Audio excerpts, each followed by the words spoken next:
Peyton, in the tale of two halves in that Stanford game there, from your vantage point with the linebacking group, what changed there in the second half versus the first half for you guys? Um, we were really, not too much. We were just minimizing our knucklehead mistakes. We weren't communicating well down there, which is baffling because it's the most quiet stadium. You can literally talk to the person from across the field. But yeah, we were just doing our jobs better and communicating better and just playing together better.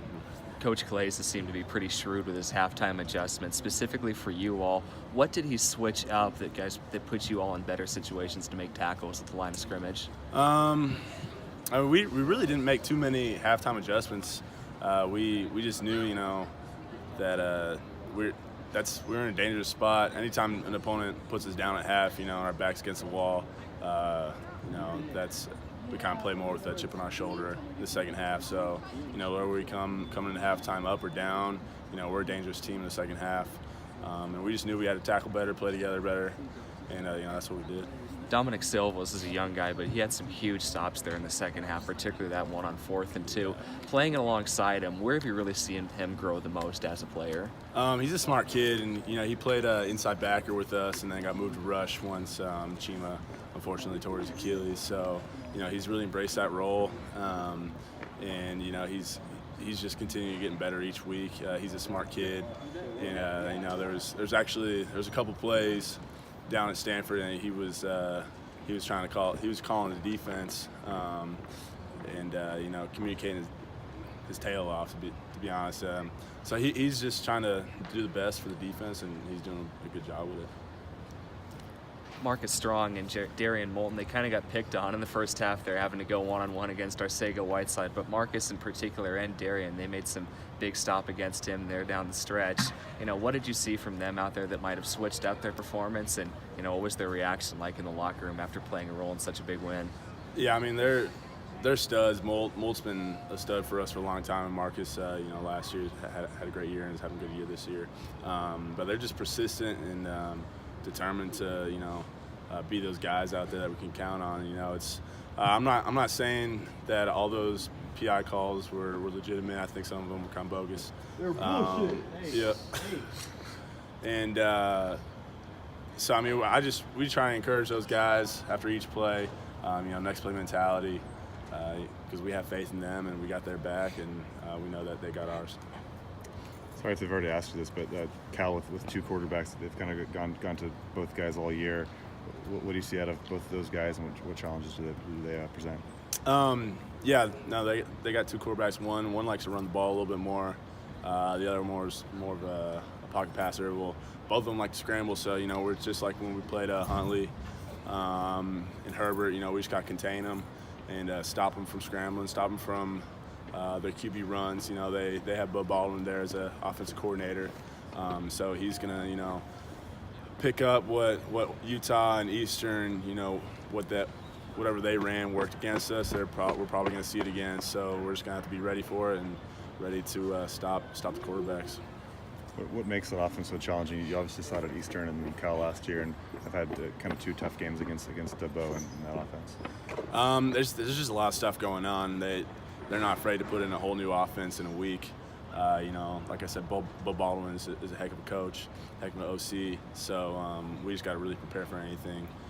They like I said, they do a lot of things. They're kind of conglomerate of a bunch of Pac-12 schools. So we just got to be ready for anything and prepare our butts off this week. Do you use last year's game as fuel at all, or do you put it behind you still and kind of just move on, new year, new game? You can't be foolish to not use it as fuel. I didn't play in that game, but they had bragging rights over us for a year, saying they were better than us.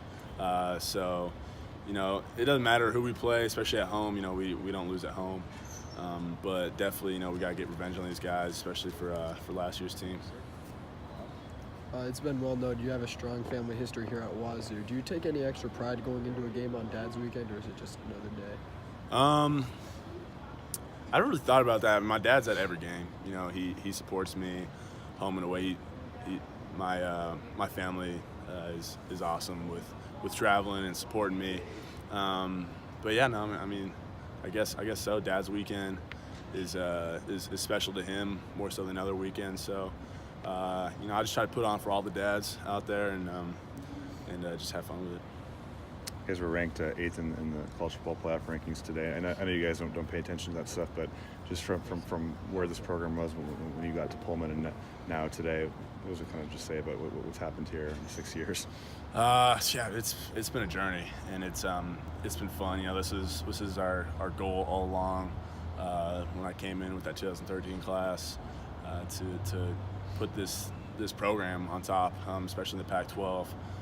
But I mean, we were in this position last year, heading into Cal, and you know we screwed the pooch. So we really just got to take it one game at a time. Don't listen to hype, and you guys, and you know just focus on what we can control, and that's getting better each week, and you know take it one game at a time.